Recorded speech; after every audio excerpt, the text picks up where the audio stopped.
सोचो एक ही कॉलोनी में दो लोग रहते हैं, दोनों सेम एज के हैं, दोनों की सेम क्वालिफिकेशन भी है और दोनों सेम मेहनत भी करते हैं। लेकिन एक के घर में हर साल या दूसरे साल एक नई कार आती है, नया कुछ अपग्रेड कर लेते हैं वो लोग, वो इन्वेस्टमेंट भी कर रहे हैं, वो ट्रैवल भी कर रहे हैं। और दूसरा सैलरी आती है, सैलरी जाती है, मंथ एंड पे फिर वही एंग्जाइटी और दूसरों को उधार मांगना पड़ता है। और सबसे शॉकिंग बात, दूसरा बंदा लेजी नहीं है, मेहनती है, फिर भी पैसा उसके पास टिकता ही नहीं है। आज मैं आपको एक सीक्रेट बताने आया हूँ। अभी रिसेंटली मैंने किताब खत्म करी है, the secret of the millionaire mind. ये वो किताब। पैसा आपके बैंक में नहीं, आपके दिमाग में रुकता है। आप लोग बोलोगे अरे भाई ये क्या बोल रहे हो, दिमाग में कैसे पैसा रुकता है? थोड़ी देर रुक जाओ, सब समझा दूंगा। इस वीडियो को एंड तक देखना, क्योंकि मैंने वो सारे के सारे जितने भी चैप्टर्स हैं, ओके, जितने भी चैप्टर्स हैं उन सारे चैप्टर्स को मैंने इस पे एक्सप्लेन किया हुआ है। सो ध्यान से सुनना इसको, it is going to change your life. अगर आप लास्ट तक सुनोगे ना तो आपको अपना मनी थर्मोस्टेट दिख जाएगा, और एक बार दिख गया तो आप अनसी नहीं कर पाओगे, अब उसको अनदेखा नहीं कर पाओगे। सो अंत तक बने रहो। I will make sure that you clean your mindset about money. ये मनी माइंडसेट और मिलियनेयर माइंडसेट का जो मेरा कोर्स है उसका ये समरी है जो मैं आपको बता रहा हूँ। सो अगर आपके पास 10,000 रुपए नहीं है तो ये वीडियो आप आराम से देखो और इसमें हर एक बताई हुई चीज को समझो।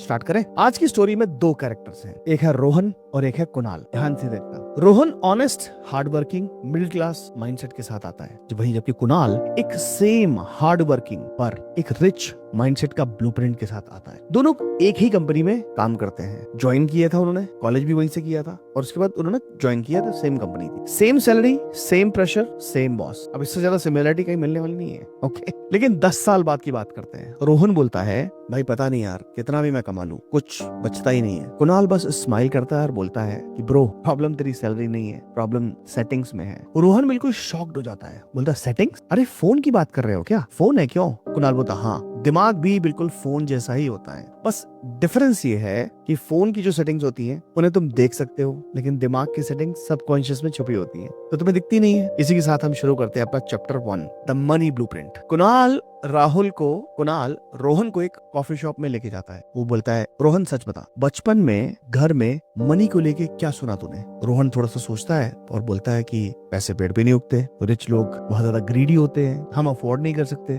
बेटा सेफ जॉब करो, ज्यादा रिस्क मत लो। कुणाल बोलता है कि बस यही तेरा ब्लूप्रिंट है, बचपन में तुमने जो सुना वो तेरा बिलीफ बन गया, और बिलीफ से थॉट बना, और थॉट से एक्शन आया, और एक्शन से रिजल्ट तेरे सामने है। रोहन एकदम शॉक हो जाता है, बोलता है पर मैं तो हार्ड वर्क करता हूँ यार, और तू भी तो करता है। कुणाल बोलता है अब सुन मेरा एक एग्जाम्पल, वो भी थर्मोस्टेट। अच्छा, हर एक घर में ना एक थर्मोस्टेट होता है, गर्मियों में, सर्दियों में। तो जैसे अगर मान लीजिए आप पहाड़ों में जाते हैं तो वहां पे घर का एक टेम्परेचर हो जाता है, तो उसको थर्मोस्टेट को टेम्परेचर समझो कि एक पर्टिकुलर टेम्परेचर पे आके तुम्हारे घर का एक टेम्परेचर हो जाता है। जैसे मैं यहाँ पे बैठा हूँ तो यहाँ का टेम्परेचर है 25 डिग्री सेल्सियस, 25 नहीं, मेरे ख्याल से 20 के करीब होगा, क्योंकि मुझे ठंड लग रही है ना, मुझे गर्मी लग रही है, फैन की चलाने की जरूरत नहीं पड़ रही। सो अगर मान लो तुम्हारे घर का जो टेम्परेचर है गर्मियों में, जैसे मान लीजिए अगर आप दिल्ली में रहते हो या फिर आप महाराष्ट्र में रहते हो, तो आपके घर का जो टेम्परेचर है वो है अराउंड 40 डिग्री सेल्सियस। अगर वो उस पर सेट है तो चाहे तुम जितना भी एसी चला लो, रूम जैसे एसी बंद होगा तो रूम वापस आ जाएगा किस पे? 40 डिग्री पे।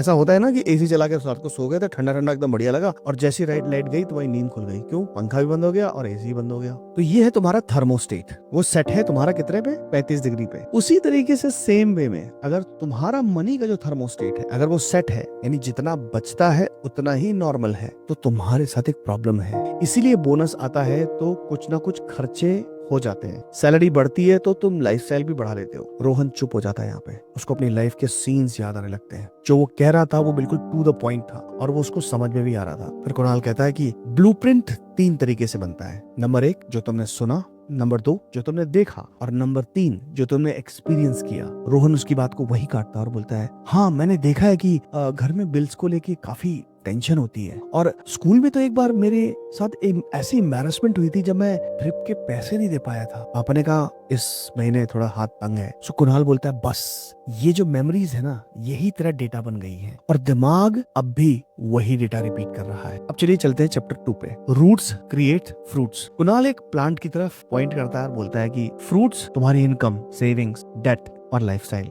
रूट्स क्या है? तुम्हारे बिलीफ, हैबिट्स और आइडेंटिटी। लोग क्या करते हैं पता है? फ्रूट्स को पॉलिश करते हैं, नई job, new side hustle, new business, और रूट वही की वही रहती है। और जब रूट सेम और फ्रूट सेम, तो रोहन अगर पैसा चेंज करना है तो आउटर स्ट्रेटेजी से पहले इनर प्रोग्रामिंग चेंज करनी होगी। अक्सर आपने देखा होगा बहुत सारे लोगों के पास बहुत सारा पैसा होता है और वो सारा पैसा अपना शादियों में दिखाते हैं, भव्य शादी करते हैं, मतलब 80, 90, 1 करोड़ रुपए खर्च कर देंगे। बट अगर तुम उनकी लाइफस्टाइल देखोगे तो बोलेगा अरे ये तो बहुत सिंपल रहता है यार, इतना पैसा होने के बाद भी बहुत ही सिंपल लाइफ जी रहा है। नहीं, वो सिंपल लाइफ नहीं जी रहा है, उसका थर्मोस्टेट वहीं तक है। समझे बात को? अब आते हैं आपकी उन वेल्थ फाइल्स पे। अच्छा, इस बुक्स में ना कुछ वेल्थ फाइल्स हैं, अगर आप इनको बुक को पढ़ोगे लेके, डिस्क्रिप्शन में लिंक होगा, उसको देके पढ़ लेना। वेल्थ फाइल्स हैं इसमें। मैं हर एक वेल्थ फाइल को आपको ढंग से एक्सप्लेन करता हूँ, तो ढंग से सुनना, प्यार से सुनना और उसको इम्प्लीमेंट करने की कोशिश जरूर करना। Wealth file number 1, blueprint exist करता है। रिच लोग जानते हैं ब्लूप्रिंट होता है, इसलिए वो पहले माइंडसेट क्लीन करते हैं, फिर मनी ग्रो करते हैं। रोहन बोलता है कि मतलब पहले सॉफ्टवेयर अपडेट, फिर एप्लीकेशन रन करनी है। Yes, that's true.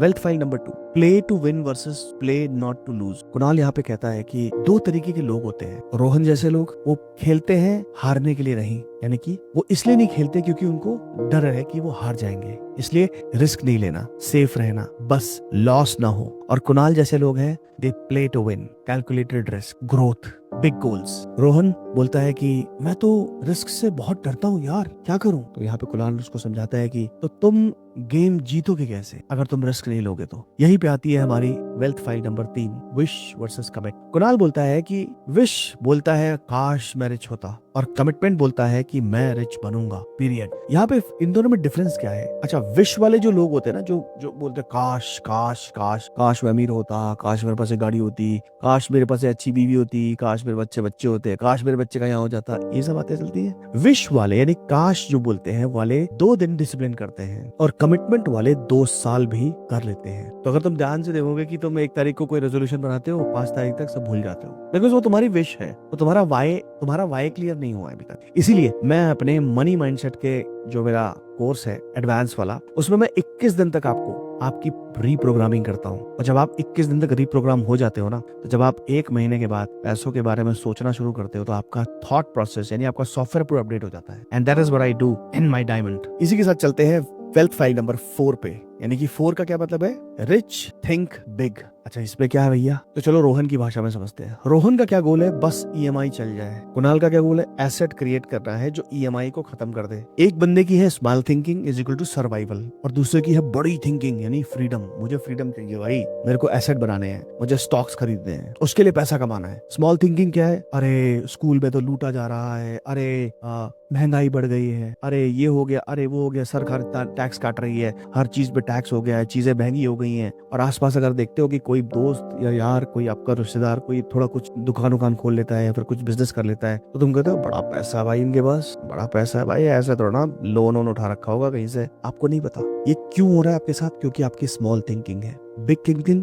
अगर आपकी होगी तो आप उनको देख के खुश होगे और बोलोगे वाओ यार, एटलीस्ट कोई तो बाहर निकला इस चक्रव्यूह से, और उस चक्रव्यूह से बाहर अगर ये निकल सकता है तो क्यों ना मैं इससे सीख लूं। राइट? ऐसा होता कि नहीं होता कि आप सीखने की कोशिश नहीं करते उससे, आप उससे जलने लगते हो। जो बिग थिंकिंग वाले लोग होते हैं वो सोचते हैं कि मैं इससे सीख कैसे सकता हूँ, अगर ये कर सकता है तो मैं भी कर सकता हूँ। इसी के साथ चलते हैं अगली फाइल पे, which is called focus opportunities not obstacles. अगर आप हमेशा इस बात पे चिंता करते हो कि आलू महंगा हो गया, प्याज महंगा हो गया, फ्रिज महंगा हो गया, गाड़ी महंगी हो गई है, ये हो गया, वो हो गया, तो यानी कि आप हमेशा ऑब्स्टेकल पे फोकस कर रहे हो। तो रोहन बोलता है कि भाई रिसेशन है, कंपटीशन है, मार्केट डाउन है। जितने भी करियर वाले लोग आते हैं मेरे पास, वो यही बोलते हैं भाई रिसेशन है, मुझे लगता नहीं मुझे जॉब मिल पाएगी। क्यों भाई? क्या तुमने कोई सर्वे करा है पूरी दुनिया में कि हाँ सबको जॉब नहीं मिल रही? अरे भैया, जॉब मिल रही है। It is all about your mindset. हाँ, माना कि कंपटीशन है, माना कि मार्केट डाउन है, बट ऐसा नहीं है, ये तुम फोकस कर रहे हो वहां पे। कुणाल कहाँ फोकस करता है? कुणाल बोलता है ठीक है, अब बता अपॉर्चुनिटी क्या है। रिच लोग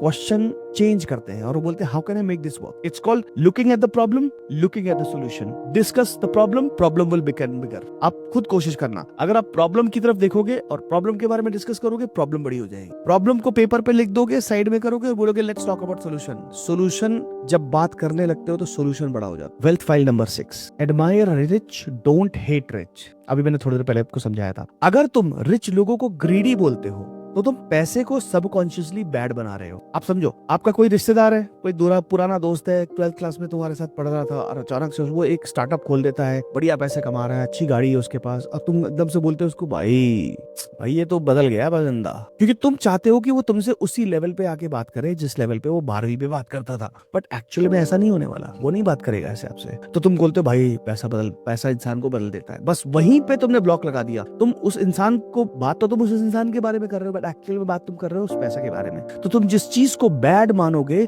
उसको अट्रैक्ट कैसे कर पाओगे? फिर आता है हमारा अगला सर्कल। आप अपने 5 क्लोजेस्ट लोगों का एवरेज हो। आप आज की तारीख में अवेयरनेस लेके आओ और देखो कि आप कहाँ रहते हो। आप किन 5 लोगों से रोज बात करते हो या हफ्ते में बात करते हो? आप किन 5 लोगों के साथ शराब पीते हो? आप उन कौन से लोगों के साथ हैंग आउट करते हो, ट्रिप्स पे जाते हो? ये बहुत इंपॉर्टेंट है, क्योंकि अगर सर्कल बोलता है कि बिजनेस अगर रिस्की है, स्टॉक सस्ता है, पैसा गंदा है, तो तुम्हारा ब्लूप्रिंट और डीप हो जाएगा। अभी मैं परसों किसी से बात कर रहा था, तो फोन पे बात करते करते वो ये बोल रहा था कि अरे किस में लगाऊं, ओल्ड स्क्रीम में लगाऊं यानी ओल्ड रिजीम में लगाऊं, ओल्ड रिजीम सेलेक्ट करूं या नई रिजीम सेलेक्ट करूं? तो पीछे से एक आवाज आती है कि अरे आपके ओल्ड रिजीम में लगाओगे, 4-5 डॉक्यूमेंट लगा दोगे तो आपके 7,000 बच जाएंगे। 7,000 तो बचा लो। हम कॉन्शियसली इस बात पे फोकस करते हैं कि पैसा कैसे बचाएं। जब तक आप पैसा कैसे बचाएं के बारे में सोचोगे, तो अगर आपकी सैलरी 1 लाख रुपए है तो आप उसको 1,01,000 नहीं बना पाओगे,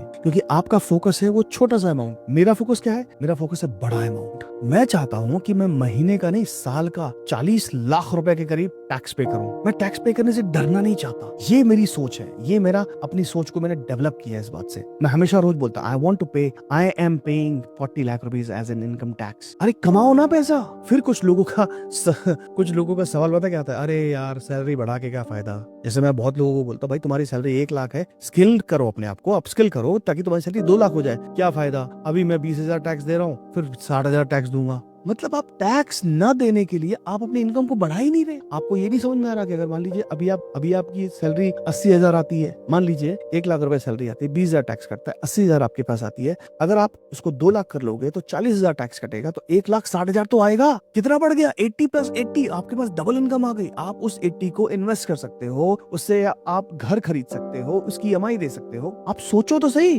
dream big, then you gonna get big. Then file number 1, promote yourself. Kunal कहता है यहाँ पे कि कॉन्फिडेंस से वैल्यू बोलो। सेलिंग का मतलब है धोखा नहीं। सेलिंग का मतलब होता है आपको बेनिफिट दे सकता हूँ। यानी अगर आप कुछ सेल कर रहे हो अपनी लाइफ में, कुछ ऐसी चीज है जो कोई सर्विस दे रहे हो, तो उसको धोखे में मत रखो सामने वाले को। अगर आप सामने वाले से एक 10 रुपए का अमाउंट लेते हो तो उसको आप 100 रुपए की वैल्यू दो। 10,000 लेते हो 1 लाख की वैल्यू दो। 1 लाख लेते हो 1 करोड़ की वैल्यू दो, ताकि उसको लगे कि यार इसको मैंने कम पी। कभी कभी आपने देखा होगा कि आपके घर में आप किसी को काम करने के लिए बुलाते हो, आपने उसको दिए 500 रुपए, लेकिन भाई वो कुछ ऐसा करके चला जाता है, फिर आपको अंदर से मन आता है कि यार उसको कुछ और पैसे देने चाहिए, और आप खुश होकर उसको टिप देते हो। ये रेस्टोरेंट में भी होता है आपके साथ, होता है ना? क्यों टिप देते हो? Because you like the service, you felt wow. तो भैया वाओ फेल्ट करवाओ लोगों को। रोहन क्या कहता है यहाँ पे कि मैं ऑकवर्ड फील करता हूँ। तो दुनिया तुम्हें नोटिस कैसे करेगी boss? Then let's talk about bigger than problems. क्या है? प्रॉब्लम्स सबके पास होती हैं। रिच लोग हमेशा सोल्यूशन ढूंढते हैं, स्ट्रगल वाले लोग हमेशा कंप्लेंट करते हैं। इनकम टैक्स ज्यादा है, सरकार भ्रष्टाचार में लिप्त है, हिंदू मुस्लिम हो रहा है, ये हो रहा है, पूरे विश्व में लड़ाई चल रही है, ऐसा है वैसा है, ये है वो है, ऐसा नहीं है, नमक में दाल कम है, दाल में नमक कम है, चावल अच्छे नहीं है, रोटी कच्ची है। स्ट्रगल वाले लोग ना कंप्लेन नहीं करते, उन्हें जैसा जो मिलता है वो वैसा एक्सेप्ट करते हैं, वो आगे बढ़ते हैं, क्योंकि उनके लिए ये सब छोटे छोटे ऑब्स्टिकल्स हैं। जब आप फोकस्ड रहोगे तो आपको ये सब चीजें दिखाई नहीं देंगी। कैंटीन में अच्छा खाना मिल रहा है कि नहीं मिल रहा, नहीं मिल रहा, कहीं और से खा लो। Focus on solution. अपने माइंड को ट्रेन करो। This is what you learn when you actually go ahead and join my diamond. फिर आता है wealth file number 10, learn to receive. Kunal Rohan से कहता है कि तुम कॉम्प्लीमेंट भी एक्सेप्ट करते हो क्या? मुझे तो नहीं लगता तुम करते हो, क्योंकि मैंने तुमको देखा है तुम कॉम्प्लीमेंट एक्सेप्ट ही नहीं करते। गिफ्ट अगर तुम्हें मिलता है तो तुम्हें गिल्टी फील होता है, अगर तुम किसी से हेल्प मांगनी हो तो तुम्हें ऑकवर्ड लगता है। तो तुम पैसा कैसे रिसीव करोगे? थिंक अबाउट कि लास्ट टाइम आपको किसने कॉम्प्लीमेंट किया था। कोई अगर आपने अच्छे कपड़े पहने हैं, कॉम्प्लीमेंट किया है, कोई बोलता है अरे आप बहुत अच्छे लग रहे हो, तो बोलता है अरे ऐसे ही पहन लिए थे मैंने। आप उसको रिपेल करते हो। रिपेल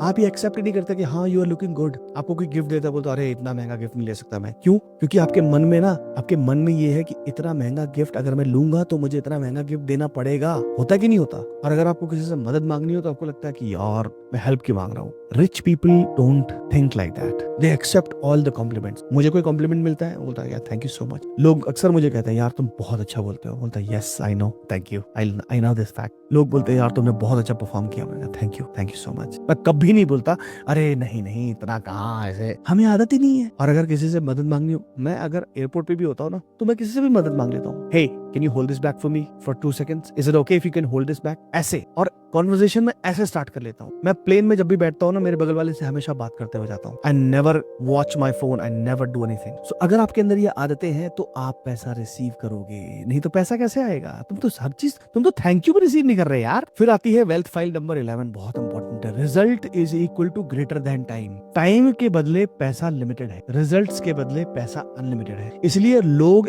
एसेट्स बनाते हैं। कौन लोग? रिच लोग। वो बनाते हैं प्रोडक्ट्स, कोर्सेस, बिजनेस सिस्टम्स, और वो सिखाते हैं लोगों को, वो दूसरों को इनरिच करते हैं। हमने क्या सीखा? जो नॉर्मल, जिसकी मिडिल क्लास थॉट प्रोसेस होता है ना, कि अगर आप पढ़ाई में अच्छे हो तो दूसरों को अपने ट्रिक्स मत बताओ, नहीं तो वो आगे निकल जाएगा। यही सीखा था ना। अगर आपको कोई चीज आती है तो एग्जाम में पीछे वाले को मत बताओ, नहीं तो वो आगे निकल जाएगा। अगर आपको कहीं से पैसा मिल रहा है या फिर आप कुछ कर रहे हो तो लोगों को बताओ मत। हम जब इंटरव्यू देते हो आप लोग, तो कैसे छुप छुप के इंटरव्यू देते हो, अपने बगल वाले को बताते तक नहीं हो कि आप इंटरव्यू देने गए हो वहां पे। और अगर वहां कोई पोजीशन निकलती है तो वहां पे अपने दोस्तों को नहीं लगवाते, किसी अजनबी को लगवा दोगे, क्योंकि आपको डर लगता है कि यार ये खींच के लिए चला जाएगा। ये सब मिडिल क्लास थिंकिंग है। आप बोलते हो यार ऐसा सभी सोचते हैं। हाँ एग्जैक्टली, सभी सोचते हैं। तभी आप वहीं पे हो जहाँ पे हो। आप वहां नहीं पहुंच पा रहे हो जहाँ पे आप पहुंचना चाहते हो, या फिर आपने सपना देखा है काश मैं वहां होता। समझे? वेल्थ फाइल नंबर 12, आइदर और वर्सेस बोथ। कुणाल यहाँ कहता है कि कैरियर भी चाहिए। कैरियर, अबे करियर होता है, करियर भी, फैमिली भी, हेल्थ भी, वेल्थ भी। बैलेंस का एक सिस्टम बनाओ। हम क्या सोचते हैं, करियर पे इतना फोकस हो जाएगा, इतना फोकस। एक लड़का जो कि 12 साल पढ़ाई करता है, फिर ग्रेजुएशन करता है, उसके बाद करियर में वो ऐसा बिजी हो जाता है कि उसके पास समय ही नहीं है। आज की तारीख में आप भी अपने आप को देख लो, आसपास देख लो। अगर आपको किसी फंक्शन में जाना हो, या आपको छुट्टी लेनी हो, या फिर कुछ कहीं ज्वाइन करना हो, या फिर आपको कहीं जाना हो, अगर कोई बोलता है कि यार छुट्टी उट्टी लेके यार चलते हैं कहीं घूमने, अरे यार मैं नहीं जा सकता। कोई अगर आपको बोल दे कि बिजनेस, एक बिजनेस कॉल है, एक ऐसी कॉल है जो कि संडे की सुबह 9 बजे होने वाली है और वेबिनार है, उसमें आपको ज्वाइन करना है, तो आप क्या बोलोगे? अरे यार संडे तो सोने का दिन होता है यार। अरे भैया सोओगे तो फिर अमीर कैसे बनोगे? क्या लगता है आपको अमीर बनने के बाद आपके पास काम कम हो जाता है? ऐसा है क्या? नहीं दोस्त, when you become rich, you have to work 7 days a week. Yes, but you will get freedom. Freedom कैसी? फ्रीडम ऐसी कि आप मंडे को ऑफ ले सकते हो, आप पूरा हफ्ता ऑफ ले सकते हो, आप पूरे महीने काम ना करो, क्योंकि आपने बिजनेस सेटअप कर दिया, आपके लिए टीम काम कर रही है, सब कुछ बढ़िया तरीके से चल रहा है। आप अपनी फैमिली को उठाते हो और सीधे 1 महीने की छुट्टी पे चले जाते हो, कहीं भी जाओ, आराम से रह रहे हो। आपको बिजनेस की तरफ ध्यान भी नहीं देना है, because there is a general manager who is working, there is a person who is working, everything is automation. This is what rich people go for it. They look for career, they look for family. Health भी उनको अच्छी होती है, wealth भी उनको चाहिए। हम क्या करते हैं, वेल्थ बनाने में इतने पीछे पड़े हुए हैं, इतने पीछे पड़े हुए हैं कि हमें खाना खाने का होश नहीं। अरे 2 बजे तुम्हें अगर खाना खाना है तो अपने उसमें आउटलुक में जाके उस टाइम को ब्लॉक करो यार, उसे करो ब्लॉक कि नहीं ये टाइम मेरा, मेरे आउटलुक, मैं अभी भी कॉर्पोरेट में काम करता हूँ, मेरे आउटलुक में वो टाइम ब्लॉक है कि भाई मुझे 1 बजे से लेकर 2 बजे के बीच में मेरा लंच ब्रेक होता है, मैं नहीं लूंगा कॉल। कोई अगर कॉल कोई उस पर शेड्यूल कर भी देगा, मैं रिजेक्ट मार देता हूँ, sorry this is my lunch time. पैसा क्यों कमा रहे हो? अरे अपनी हेल्थ क्यों खराब करनी? तुम्हारा बॉस अगर कोई चीज खराब है तो तुम रात के 12-1 बजे तक काम कर रहे हो। Once in a blue moon चलता है यार कि हाँ ठीक है, तुम पिछले 6 महीने से कोई हॉट टॉपिक नहीं था, now suddenly things are there, तो कोई बात नहीं, चलता है, बट नॉट एवरी डे। और बिग 4 में तो ये रोज ही होता है, क्योंकि वो कल्चर बन चुका है वहां का। मत करो काम बिग 4 में यार, अपनी हेल्थ के ऊपर, अपनी हेल्थ को ताक पे रख के काम मत करो। Then net worth focus. सैलरी एक ऑक्सीजन की तरह होती है, रोज लेना पड़ता है सांस आपको, नहीं? और नेटवर्थ कैसी होती है? लाइफ। सैलरी से आप जी सकते हो, नेटवर्क से फ्री हो सकते हो। सो नेटवर्थ के ऊपर सोचो, सैलरी बढ़ाने के लिए नहीं, नेटवर्थ बनाओ अपनी। Then comes money management. Kunal बोलता है यहाँ पे कि मनी को मैनेज नहीं करो तो मनी तुम्हें मैनेज करने लग जाएगा। तो सबसे पहला काम होना चाहिए save first, track your expenses, invest systematically, think about how you can improve and increase your income। Income बढ़ाने के बारे में सोचो, अपने एक्सपेंसेस को काटने के बारे में मत सोचो यार नेटफ्लिक्स का काट देते, ये कर देते। पहली बात तो नेटफ्लिक्स लेना नहीं चाहिए, कचरा है वो। जितने भी OTT प्लेटफॉर्म है ऑल ऑफ देम आर कचरा। If you are not invest, अगर आप उनका उसमें इन्वेस्टमेंट है, पैसा कमाना है, उसमें इन्वेस्ट करो। यूट्यूब देखते हो, पैसा कमाना है, यूट्यूब में कंटेंट क्रिएट करो, तब आपके पास वो ऐप होनी चाहिए। इंस्टाग्राम की ऐप तब होनी चाहिए जब आप उसमें रोज एक रील डाल रहे हो, क्योंकि आप साल भर रील डालोगे तो yes you are going to grow. फिर wealth file number 15 which is called make money work. सिर्फ कमाना नहीं है, इन्वेस्ट भी करना है। वर्कर मोड से इन्वेस्टर मोड में घुसो। एप्पल का आईफोन हर साल निकलता है, जरूरी नहीं है तुम्हें लेना है। मेरे पास 5 साल पुराना आईफोन 11 है, सब काम कर रहा है बढ़िया तरीके से, कोई दिक्कत नहीं है। अभी इस साल 18 आ जाएगा, शायद जब वो जर्जर हो जाएगा, खराब हो जाएगा, खत्म हो जाएगा, तब मैं लूंगा नया, तो मैं लूंगा ही नहीं। Wealth file number 16 act despite fear. Kunal यहाँ कहता है फियर सभी को लगता है यार, मुझे खुद डर लगता है, लेकिन रिच लोग एक्ट करते हैं, स्ट्रगल वाले रुक जाते हैं। यहाँ पे सवाल उठता है कि अगर मैं डरा नहीं होता तो मैं क्या करता, और फिर आप वही करो। वेल्थ फाइल नंबर 17 हमेशा सीखते रहो, always learn. Rich student mindset होना चाहिए आपका, पुअर ईगो माइंडसेट नहीं होना चाहिए। आप सोचो कि अच्छा आपको किसी की कोई बात अच्छी लगी, आप देखते हो कि यार ये बंदा ये इंसान ये ऐसे करके पैसे कमा सकता है, आप उससे बात करो, सीखो उसको, नई नई स्किल्स को सीखो, अडॉप्ट करो उनको, लर्न करो, ग्रो करो और अपग्रेड करते रहो अपने सिस्टम को। अब यहाँ पे रोहन घर जाता है, रात को डायरी खोलता है और फिर लिखता है कि मैं अपना मनी ब्लूप्रिंट चेंज कर सकता हूँ और चेंज कर रहा हूँ। और नेक्स्ट डे से वो सैलरी से नहीं, आइडेंटिटी से काम करता है। आज मैं आपसे एक सवाल पूछता हूँ, आपका मनी थर्मोस्टेट किस नंबर पे सेट है? 10,000, 20,000, 1 लाख, 2 लाख, 5 लाख? अगर आप चाहते हो मैं आपको मनी ब्लूप्रिंट रीसेट का प्रैक्टिकल प्रोसेस सिखाऊं, जिसमें daily cleaning plus belief rewiring action discipline हो, तो कमेंट में लिखो ब्लूप्रिंट, मैं तुमको अपना मिलियनेयर मनी माइंडसेट का कोर्स का लिंक भेजूंगा और उसमें आपको एंट्री दिलाऊंगा। और मैं आपके साथ पहले 5 दिन काम करूंगा, 5 दिन में आप उसमें देखेंगे कि हाँ जो मैं कह रहा हूँ क्या वो आपको रेजोनेट करता है कि नहीं करता। उसके बाद आपको मैं 21 दिन के सफर पे लेके जाऊंगा, जहाँ पे आप मुझसे ये सीखोगे कि मनी को माइंडसेट, एक मनी का ब्लूप्रिंट कैसे रीसेट किया जाता है। और जिस दिन आपका मनी का ब्लूप्रिंट 30 दिन बाद जब रीसेट होगा तो आप अपनी एक नई दुनिया में होगे। और 1 या 2 साल के अंदर उस मनी ब्लूप्रिंट के चक्कर में जैसे जैसे आप आगे बढ़ोगे, you are going to become the person you want to be. और हाँ, इस वीडियो को शेयर करो उस दोस्त को जो हार्ड वर्क करता है पर पैसा उसके पास टिकता नहीं है। मिलते हैं नए वीडियो में।